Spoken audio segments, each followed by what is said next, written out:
Hey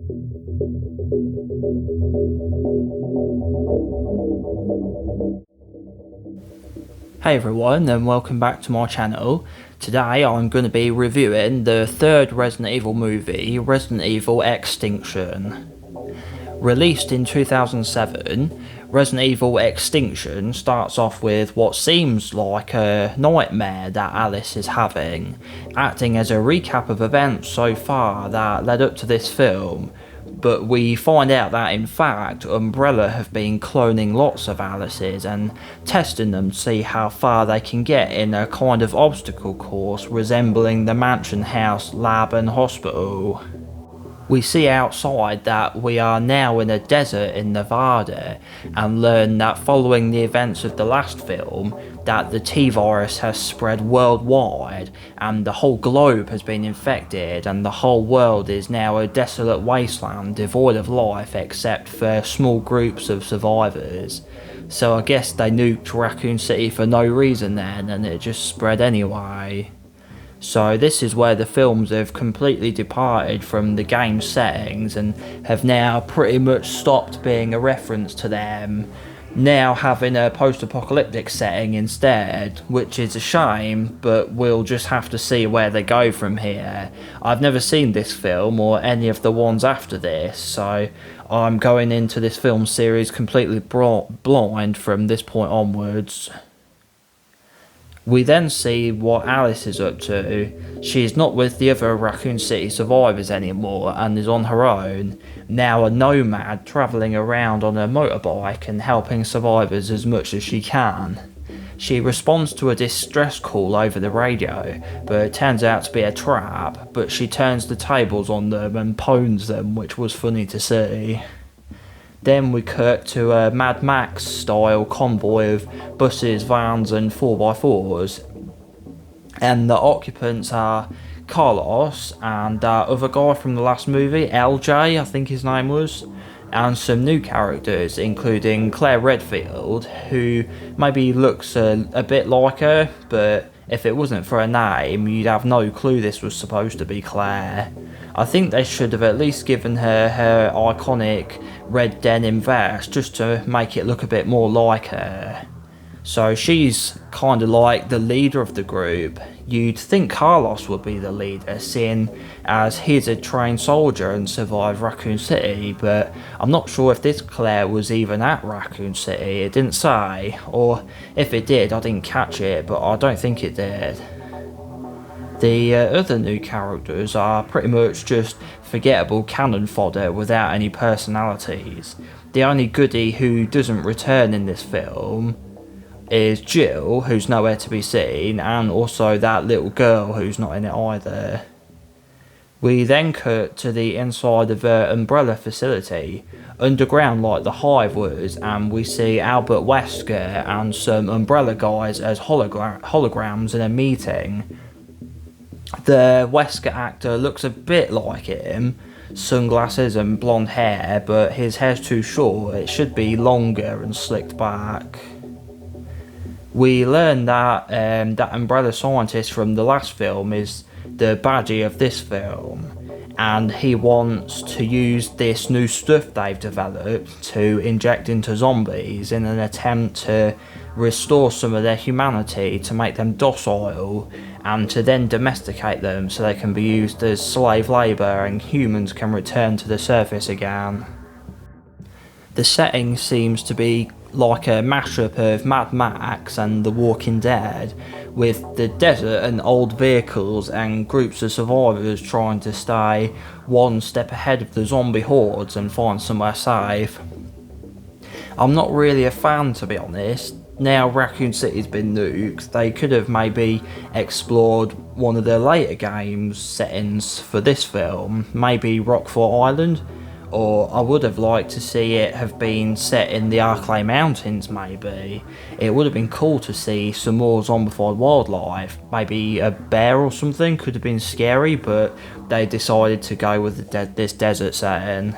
So then Alice finds a map at a petrol station, and then LJ gets bitten by a zombie, but he decides to not tell anyone for some reason. Back at the lab, Some of the Umbrella guys inject a zombie with that stuff.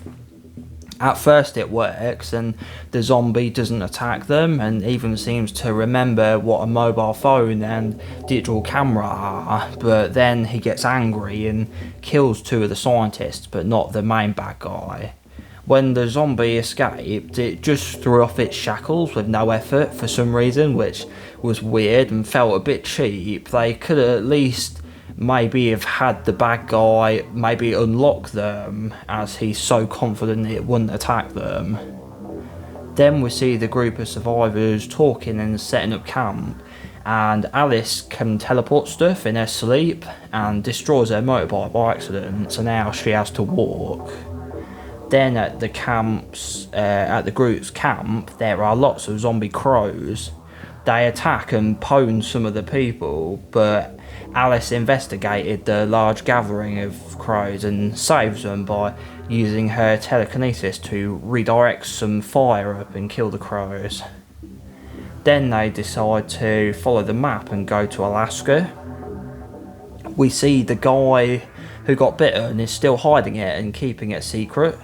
What an idiot. He doesn't know when he could turn. He could kill anyone, but he's hiding it from everyone else for some reason. They set off and are now in the Las Vegas Strip, where they see a shipping container and it has the zombies with the stuff Umbrella injected into them, which gives them some humanity back. But they are still zombies, but have increased motor functions and intelligence, and they can now run and hit people and rip bits of armour off the vehicles and stuff like that. Kind of like super zombies, I guess. Like the zombie dogs, they are zombies but still have the abilities they did as humans. Why do humans always go slow in zombie films like this, but animals are basically the same as before, just more aggressive? So the super zombies attack and kill some more members of the group.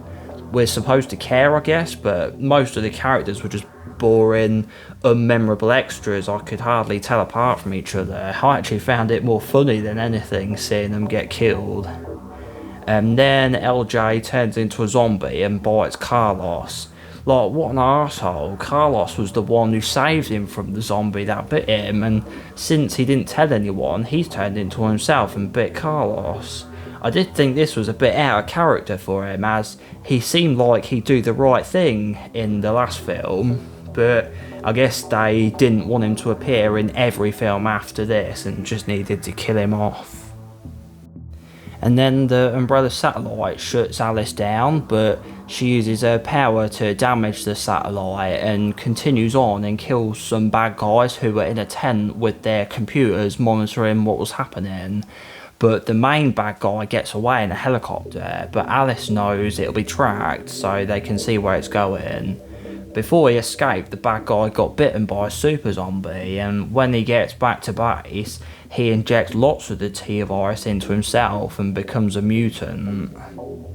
They follow where the helicopter went, and to clear a path through all the zombies surrounding the compound, Carlos sacrifices himself. I actually did care when he died. I was like, oh man, they killed Carlos.